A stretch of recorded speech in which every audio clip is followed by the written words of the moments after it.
This is Amir for IFL TV, proudly sponsored by Everlast. We're at the Usyk Joshua Toothpresser here in London. I'm joined by the Cobra himself, Carl Froch. How was your train journey down to London? Yeah, nice and steady, mate. A couple of hours. I was chatting to an old boy, an 80-year-old boy who's been a boxing fan all his life. He kind of knew who I was. He knew all about AJ and Usyk fight, and I've just been sort of sat mesmerised. He was telling me about like Henry Cooper and Muhammad Ali and you know, old fights from back in the day, Sugar Ray Robinson and Turpin and all them fighters. I was like, he's from Scotland, so Ken Buchanan came up in the conversation, and Josh Taylor. So yeah, it was a good 2-hour journey. It was insightful. Was he a Carl Froch fan? He was of course he was a Carl Froch fan. Well, that's a silly question, wasn't it? Why do you think he sat next to me? He literally saw me and then sat down opposite me. How have you been keeping, mate? What have you been doing?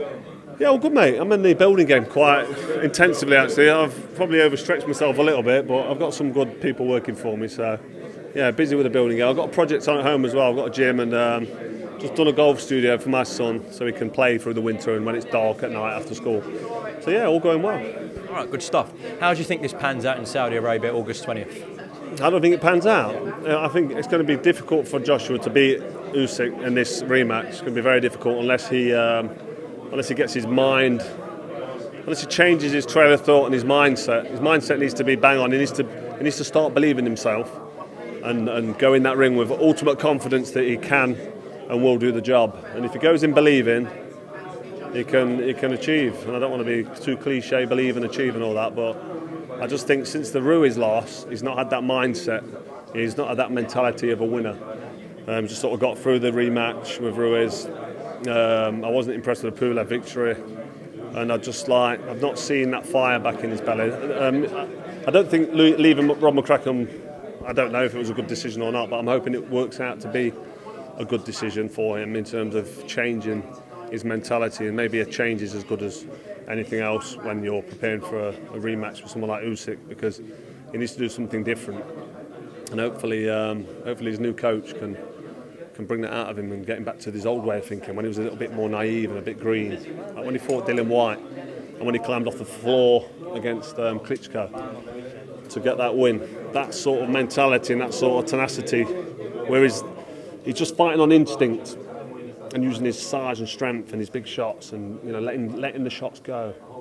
That's where we need to see him. But Usyk's a very clever kid.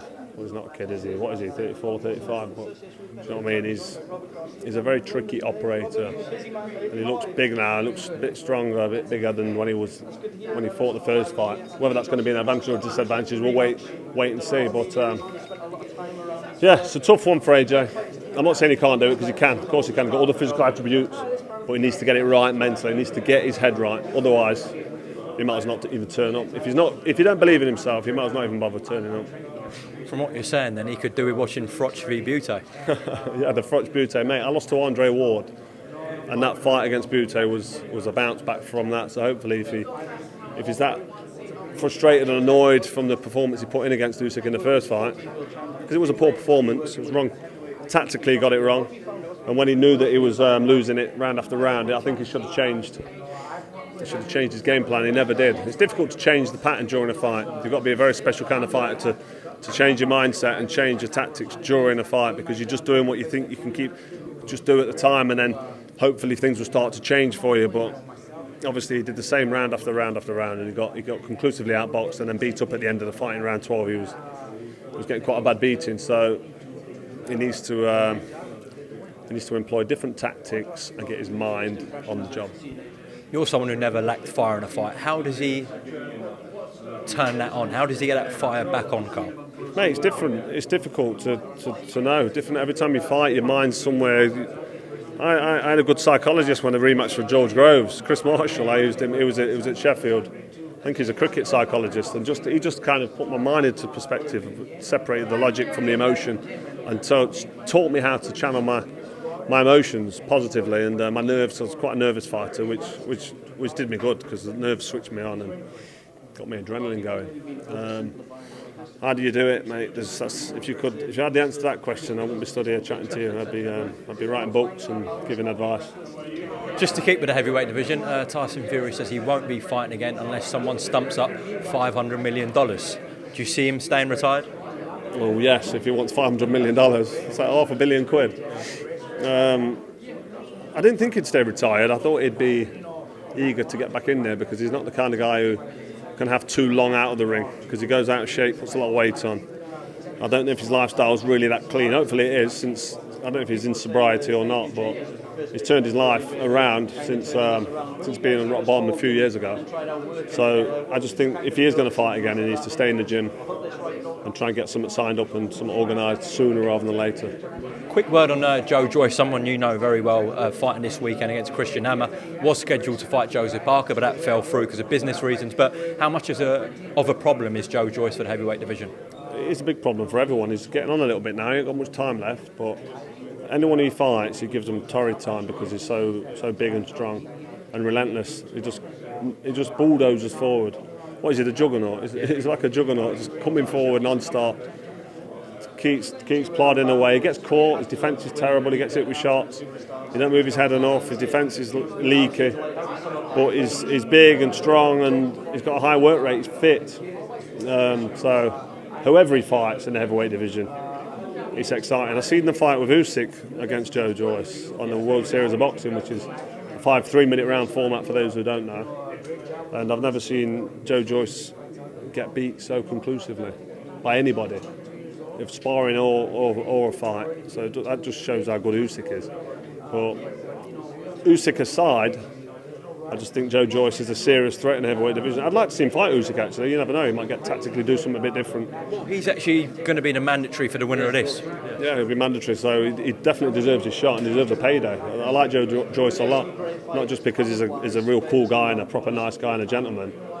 He did a photo shoot, actually, a few years ago with my wife for Lonsdale, and I've known him from back in the day. I know him from the England squad. He's a proper nice geezer, like one of life's nice guys. And he deserves a payday in the heavyweight division, not just because he's a nice guy, because he's good enough to give anybody a torrid time. So yeah, all the best to him. Absolutely, this weekend. Last question, Carl.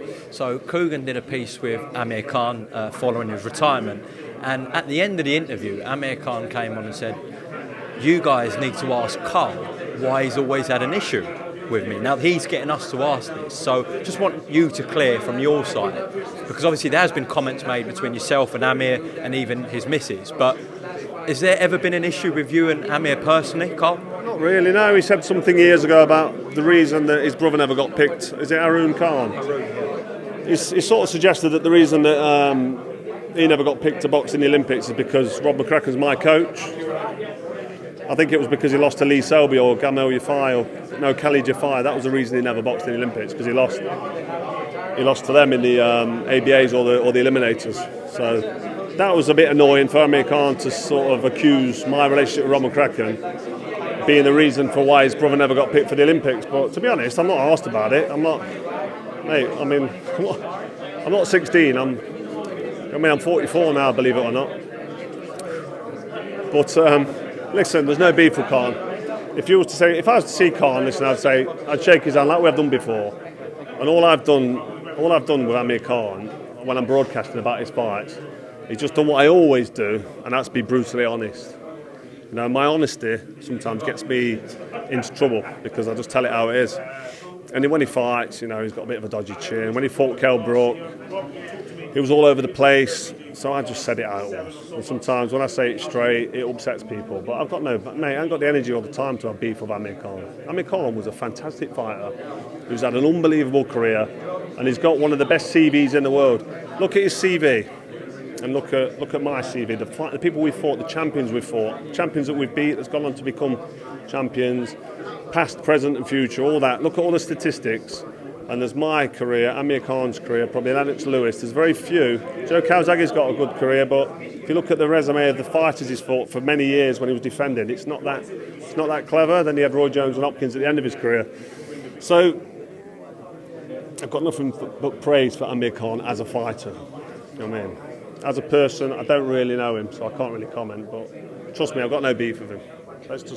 We need to shake hands and have a little kiss and make up there with me and Amir. I think that would be great. Carl Froch, thank you very much. By the way, I thought he was a great pundit on Sky the other week. I thought he did a fantastic job. I enjoyed watching and listening to him. I thought it was very insightful, so kudos for that. Okay, brilliant. Carl Froch, thank you very much for talking to IFL TV as always, and safe trip back up north, all right? Pleasure, thank you. Welcome, Team Everlast, to the Team Everlast Fitness app.